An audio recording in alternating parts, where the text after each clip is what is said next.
안녕하세요. 범죄 피해와 관련된 정보를 들려드리는 서포츠입니다. 오늘은 피해자의 신변 보호를 위한 지원 제도에는 무엇이 있는지 살펴보도록 하겠습니다. 먼저 신변 보호 조치인데요.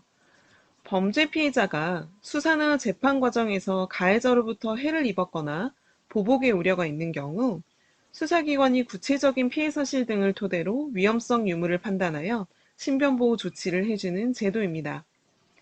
그럼 범죄 피해자만 지원이 가능할까요? 보복을 당할 우려가 있는 범죄 피해자 외에 신고자, 목격자, 참고인 및 그 친족들도 신변보호 조치를 받을 수 있습니다. 지원 내용을 살펴보면 일시적인 신변 경호나 피해자 주거지에 대한 맞춤형 순찰, 그리고 피해자가 법정이나 수사기관에 출석하여 진술할 때에도 피해자 지원 담당관이 수사기관이나 법정에 동행해 주는 것들이 해당되겠습니다. 이러한 신변보호 조치와 관련해서는 각 경찰서 피해자 전담 경찰관 또는 검찰청 피해자 지원실에 문의하실 수 있습니다. 다음은 임시안전 숙소인데요.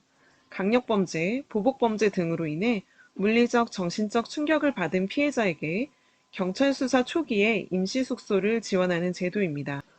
지원 대상은 갑작스러운 범죄 피해 및 보복범죄 우려로 임시주거가 필요한 범죄 피해자입니다. 지원 대상은 2일에서 5일로 지역별 경찰서에서 우수숙박업소, 종교시설, 수련원 등의 임시숙소를 마련하여 피해자를 보호하고 임시거주 후에는 피해 유형별 보호시설로 연계하거나 피해자에 대한 추가 피해 우려가 없는 경우에는 주거지로 복귀 조치하고 있습니다.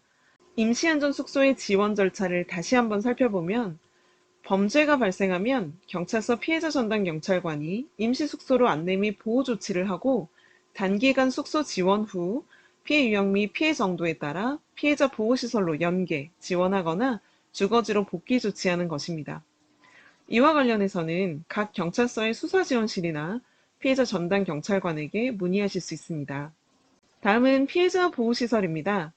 중대범죄의 신고자나 범죄 피해자, 증인, 그 친족 등이 가해자로부터 보복을 당할 우려가 커서 특별히 보호해 주어야 할 경우 검찰청에서 마련한 시설에 일정 기간 동안 무료로 거주하도록 하는 제도입니다.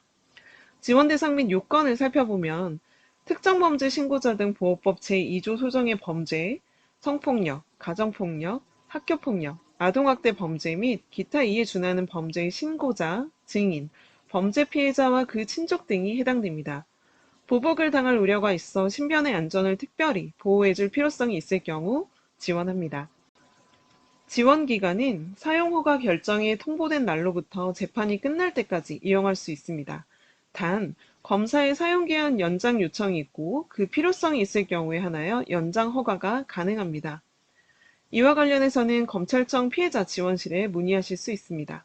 그리고 이러한 피해자 보호시설은 각 부처마다 마련되어 있는데요. 법무부의 경우 강력범죄 피해자를 대상으로 하고 스마일센터를 통해 생활관을 제공하고 심리평가 및 상담을 실시하고 정신과 병원 진료 연계, 법률 상담 지원 등을 하고 있습니다. 여성가족부의 경우는 주로 성폭력, 가정폭력 피해자를 대상으로 하고 성폭력 피해자 보호시설, 가정폭력 피해자 보호시설, 이주 여성 성폭력 쉼터, 성매매 피해자 일반 및 청소년 지원시설을 통해 보호, 상담, 치료, 법률, 학업 지원 등을 하고 있습니다. 마지막으로 보건복지부의 경우는 학대 피해로 인해 보호가 필요한 만 18세 미만의 아동을 지원하고 있는데요. 학대 피해 아동 쉼터를 통해 응급조치, 보호, 심리상담 등을 지원하고 있습니다. 각 부처별 지원 대상과 지원 내용을 참고하시면 좋겠습니다. 다음은 이전비 지원 제도입니다. 이전비는 가해자로부터 보복을 당할 우려가 커서 살던 곳에서 이사를 할 수밖에 없는 경우 이사비를 지원해 피해자의 신변 안전을 보호해주는 제도입니다. 지원 대상자 및 지원 요건을 살펴보면 살인, 강도, 강간 등의 특정 범죄 신고자 등 보복당할 우려가 큰 범죄 피해자나 성폭력, 가정폭력, 학교폭력, 아동학대 범죄 및 기타 이에 준하는 중대범죄의 신고자, 증인, 그 친족 등이 해당됩니다. 생명 또는 신체에 대한 위해나 재산 등에 대한 피해를 입거나 입을 우려가 큰 경우에 지원을 하고 학교폭력 사건 중 형사 입건이 되진 않았지만 학교폭력 피해자 등이 보복을 당할 우려가 있다고 판단되는 경우에도 지원이 가능합니다. 지원 신청은 신청인의 주소지, 거주지 또는 당해 사건을 수사 중이거나 기소한 관할 검찰청에 합니다. 원칙적으로 이사 후에 이사에 들어간 비용을 청구하고 해당하는 실비를 지급하는데, 만약 이사하기 전에 이사 비용을 청구하는 경우에는 견적서를 첨부해서 청구하되 이사 후에는 영수증을 제출하여 정산하게 됩니다.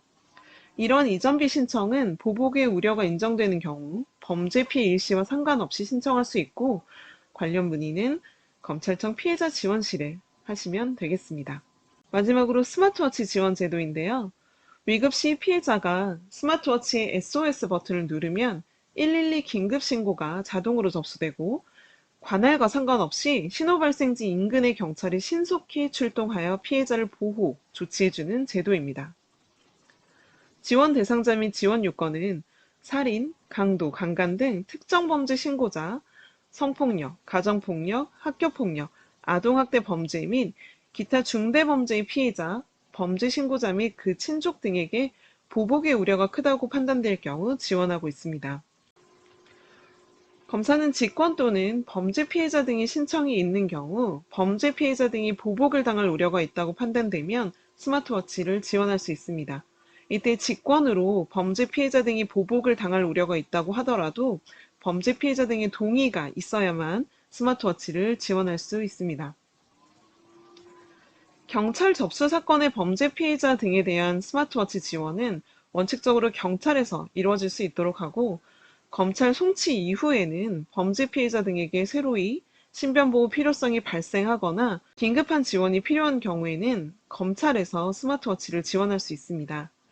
스마트워치는 지급된 날로부터 6개월간 사용하실 수 있고, 기간이 끝난 이후에도 보복의 위험이 있다고 판단되면 사용기간을 6개월 이내 범위에서 계속하여 연장할 수 있습니다.